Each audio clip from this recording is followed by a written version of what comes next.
중소벤처기업과 소상공인을 대변하는 예스티비 뉴스 첫 소식입니다. 지난달 서울 제1평화시장에서 발생한 화재로 의류 매장 200여 개 점포가 전소되는 등 시장 상인들이 큰 피해를 입었습니다. 이에 중소벤처기업부는 유관기관과 협력해 시장 상인들의 빠른 피해 복구를 위해 총력을 기울이고 있는데요.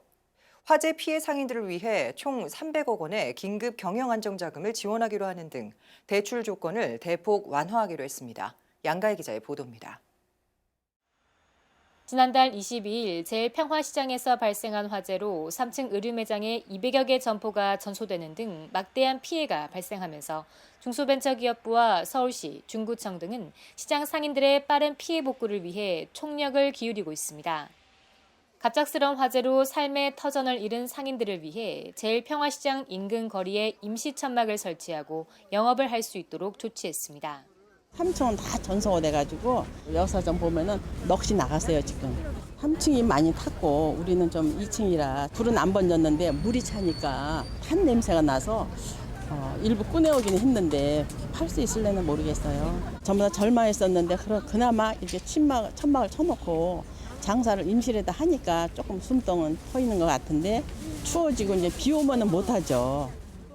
중기부는 지난 30일 유관기관과 공동으로 화재 피해 상인을 대상으로 설명회를 개최해 융자 지원 제도 등 구체적인 피해 복구 방안 등을 알렸습니다. 대구 서문시장 불났을 때와 올해 동해 산불 났을 때처럼 긴급 재난 복구 지역에 준해서 지원을 해달라고 관계 부처인 기재부하고 많이 협의를 하였습니다. 저희 중소벤처기업부에서는 긴급 경영자금을 7천만 원에서 1억 원까지 올렸고요. 중소벤처기업부는 상인들을 위한 긴급 경영 안정자금의 대출 조건을 대폭 완화해 총 300억 원 규모의 자금을 지원하기로 했습니다.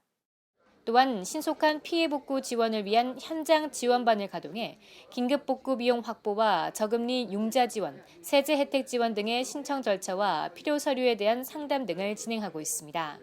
보증 한도가 어느 정도까지 되는지, 피해 사실을 전체적으로 다 인정을 해주는지, 그럼 인정을 해준다 그러면 그 중에 어느 정도까지 대출을 지원을 해주는지에 대한 부분 물어봤습니다. 어제 들어가서 이제 화재 현장에서 이제 물건을 일부 뺐는데 공휴일인데도 불구하고 같이 이제 협조해주신 부분들, 그런 부분들은 굉장히 잘 이루어지고 있는 것 같습니다. 한편 제1평화시장 건물 복구에는 약 4개월 정도가 소요될 것으로 예상돼 그 사이 피해 상인들이 영업 가능한 대체 부지 마련에 힘쓸 계획입니다. 예스티비 뉴스 양가희입니다.